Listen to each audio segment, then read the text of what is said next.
There are some elements.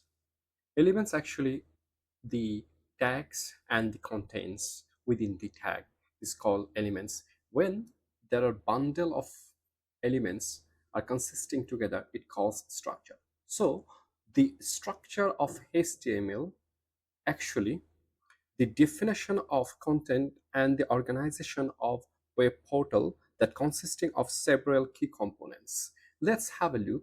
The very first one is the doc type. Doc type is the specification of HTML that actually interpret the documents. And obviously, the basic structure have got two part. One is head section, another one is body section. Let's dive into the deep. So here we have an observation. The HTML structure exactly compared with the human. So the head exactly look like the human head and body obviously the human body. Now the very first part is HTML. HTML actually the root element of HTML structure.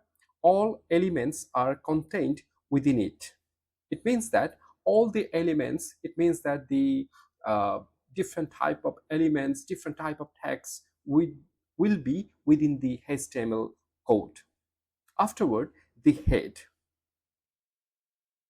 Head actually used to contain page, HTML metadata, information not directly visible on the web page, but it is very significant for the HTML code and the website as well.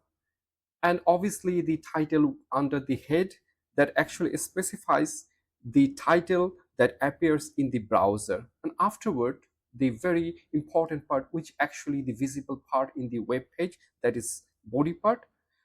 Body element contains everything we want to show in our browser, whatever we want, that contains within the body.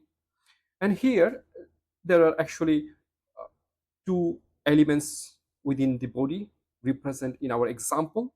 One is obviously heading one, that actually the very first level of heading, and afterward the paragraph one,